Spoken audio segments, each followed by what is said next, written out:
শিল্পী স্বগর্ভ ছেলে হিসাবে অনেকে এক্সপেক্ট করতো আমি তার মতোই ভালো অভিনয় করব, কিন্তু এটা আমার জন্য খুব একটা চাপ সৃষ্টি করতো, কারণ আমার মার অ্যাক্টিং এক্সপিরিয়েন্স 40 বছরের বেশি, আমার অ্যাক্টিং এক্সপিরিয়েন্স 10 বছরও হয়নি। সো ওই জায়গা থেকে I can never match her level. আমি নিজেকে মানুষের মেমোরিতে দেখতে চাই।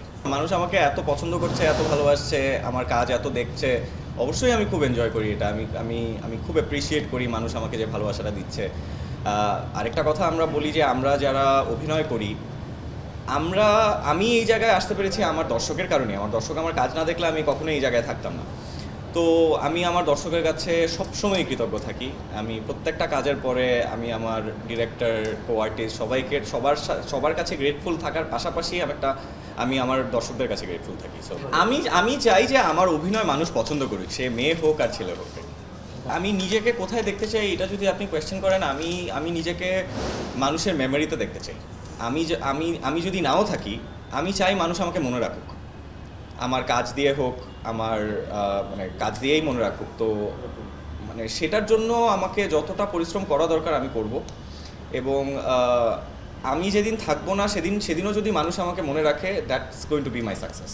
সুন্দর অভিনয়ের জন্য আপনার পরিবার অনেকখানি আসলে হেল্প করছে, আপনি কতটা বিশ্বাস করেন? এটা গড গিফটেড বা প্রত্যেক আমি বলবো না যে এটা গড গিফটেড, আমি বলবো যে ছোটোবেলা থেকে যেহেতু আমি দেখে দেখে বড় হয়েছি, আমি অনেক কিছুই অনেক ছোটোবেলায় শিখেছি যেটা অন্যদের হয়তো অনেক পরে গিয়ে শিখতে হয়, ডেফিনেটলি। বাট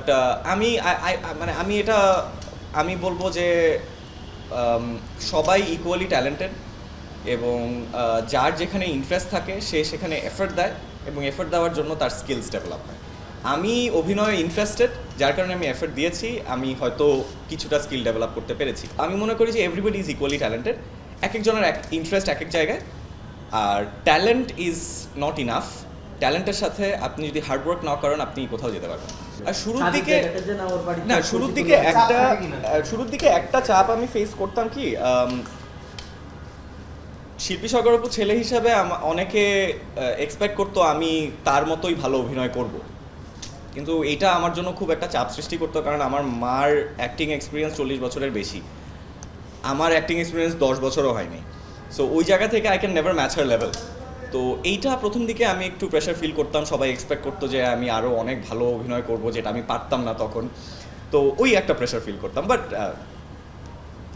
আমার মা বাবা অ্যাকচুয়ালি আমার ক্যারিয়ার আমার উপর ছেড়ে দিয়েছে। আমার কাজ আমার বাবা মা দেখতে খুব পছন্দ করে, কিন্তু আমি কি করব না করব, আমি কোনটা করতে চাই কোনটা না করতে চাই, এটা পুরোটাই আমার মা কমপ্লিটলি এবং আমার বাবা কমপ্লিটলি আমার উপর ছেড়ে দিয়েছে। সো আমার প্রফেশনাল লাইফ অ্যান্ড আমার মা বাবার প্রফেশনাল লাইফ কমপ্লিটলি সেপারেট।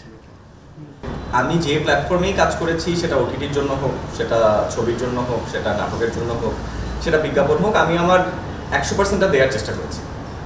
এরপরে দর্শক আমাকে পছন্দ করেছে, দর্শক আমার কাজ পছন্দ করেছে, এইটা আসলে ব্লেসিং ছাড়া কিছুই না। এটা ইটস আ বিগ ব্লেসিং। আমি এটাকে ব্লেসিং হিসেবেই নেই, আমি এটাকে একটা বড় আশীর্বাদ হিসেবে নেই যে আমি পেরেছি, আমি যে প্ল্যাটফর্মেই কাজ করেছি, আমি আমার সবটুকু দিয়েছি এবং মানুষের ভালোবাসা পেয়েছি।